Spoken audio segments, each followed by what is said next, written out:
Ito ang Gumaca Bypass matatagpuan sa Gumaca, Quezon. Tinatayang nasa 20 minutes ang matitipid ng mga biyahero mula sa Manila going to South Bicol, Visayas at Mindanao once na matapos ang project na ito. Isa nga namang malaking kalbaryo para sa mga biyaherong dumadaan sa sentro ng bayan ng Gumaca ang sobrang bigat ng daloy ng trapiko at ang pangit na kondisyon ng mga kalsada. Kaya naman naging isang mabuting balita para sa mga taga rito at para sa mga biyahero ang sinasabing construction ng Gumaca Bypass. Taong 2024 at 2025 halos na kumpleto na ang lanes ng Gumaca Bypass at nadadaanan na ito ng mga motorista. Sa kabila ng maraming positive na feedback, marami rin naman ang hindi nasiyahan at natuwa sa Gumaca Bypass. Mas marami pa rin mga biyahero ang sinasabing mas pipiliin pa nilang dumaan sa sentro ng Gumaca kaysa dumaan sa Gumaca Bypass. Magdag pa sa kanilang agam-agam ang mga pangyayari ng ilang aksidente dito. Sa opinyon ng ilan ay dahil sa sobrang tarik ng mga kalsada dito. Kaya sa video na to, personal nating dadaanan ang Gumaca Bypass, maibahagi ang ating experience at mga perspective bilang isang motorcycle rider. Kaya naman kung hindi ka pa nakakadaan dito, para sa iyo ang video na to. Tara, sama ka sa biyahe namin!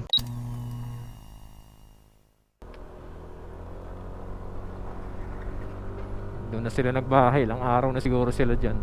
Ginanap ang groundbreaking ceremony ng Gumaca Bypass Road Project noong April 14, 2016. Nagkakahalaga ito ng 800 million pesos at i-implement ng DPWH Regional Office 4A sa loob ng 5 taon. At magsisimula naman ang bypass mula sa Barangay Villa Arcaya, magtatapos sa Barangay Panikahan, Gumaca, Quezon. Tara, sama na kayo sa biyahe namin! Yan, para sa mga ayaw ma-traffic, yan, pwede tayong dumaan dito sa may Gumaca Bypass.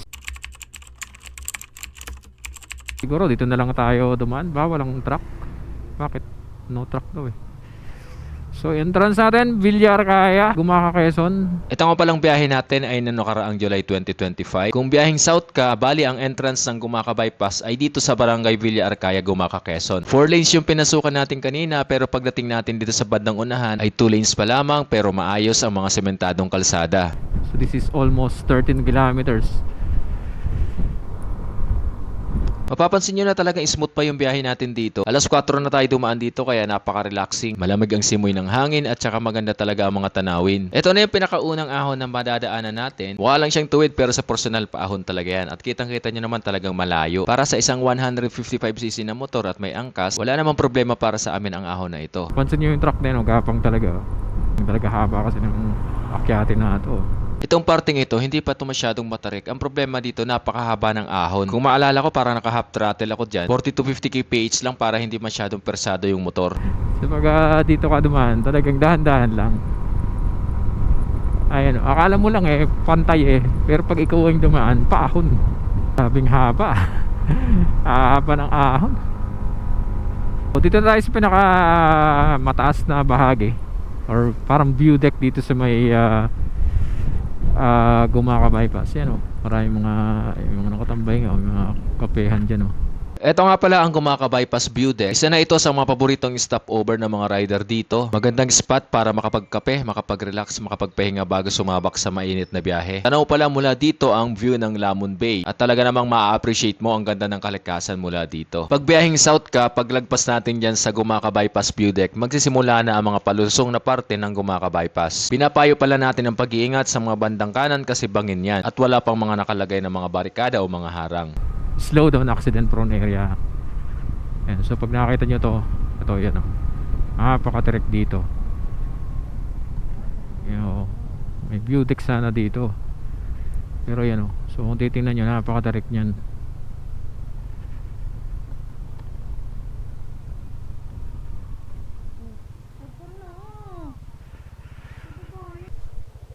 So mula doon, kung galing ka ng kung northbound ka at papunta ka ng Manila, mahirap talaga, sobrang tarik.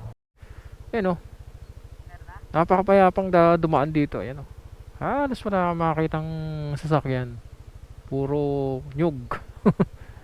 Ganda napakaganda Para sa mga biyaheng north pabalik ng Manila, Katagalugan, ang bahaging ito ng Gumaca Bypass ang talagang magsisilbing challenge. Kung mapapansin nyo, napakahaba ng ahon na ito. Talagang mag-i-struggle dito yung mga overloaded na mga sasakyan. Pero talagang napakaganda ng mga tanawin dito at walang ka-traffic.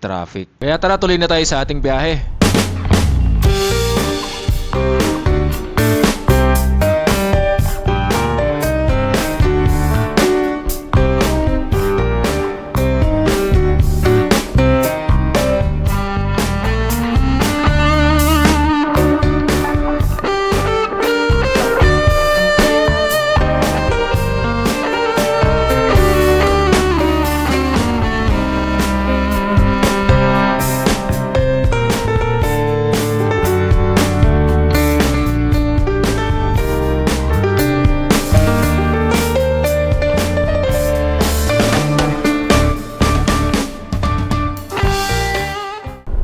talaga ng ahon.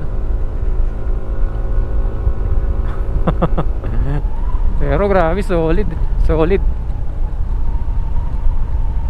Steep descent ahead. So dapat maayos yung preno mo kasi makapulutin ka kung saan. So technique lang sa mag preno. Kumbaga pitik-pitik lang. So dahan-dahan na tayo kasi ito na yung crossing galing ng Bundok Peninsula going to Gumaca Town proper. Kaya stop, look and listen muna tayo.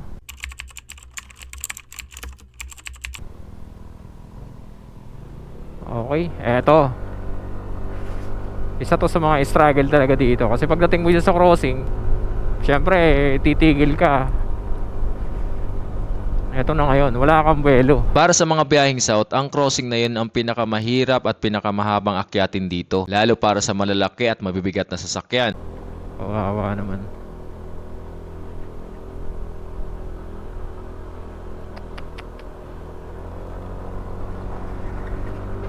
Doon na sila nagbahay, ilang araw na siguro sila dyan. Mula doon sa crossing, haba ng inahon natin.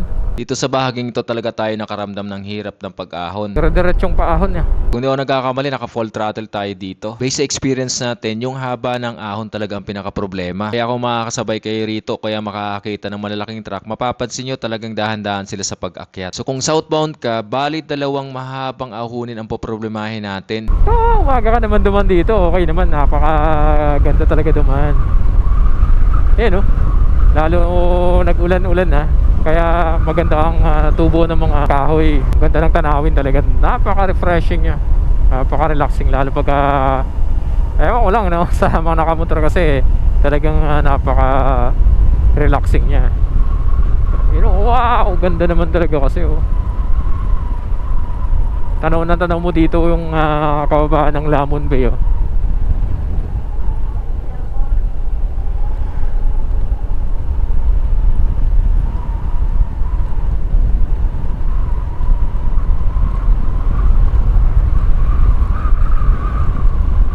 Alalay lang sa preno mga kabarako ah. Saan tayo pulutin eh.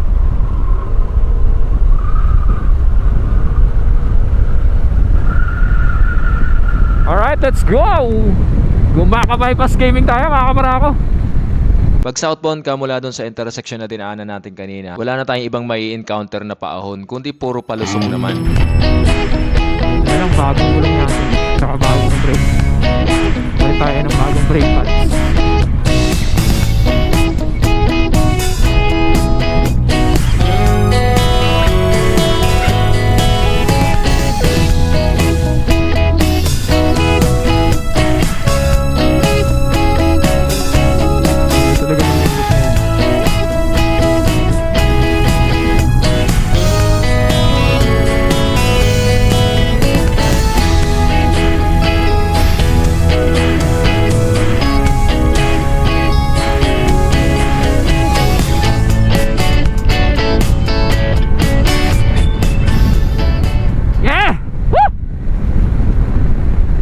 Sarap talaga dumaan dito. Very solid. Wala lang kalubak-lubak oh.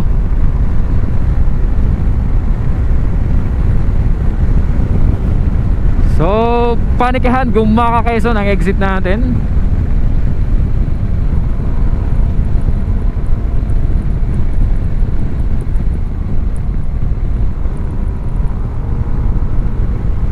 Yes, may release ng trend dito kaya alalay lang tayo. Di pa ayos. Yan. Sayang, dapat naayos na yun. So tumbok natin tong PTT gas station na to.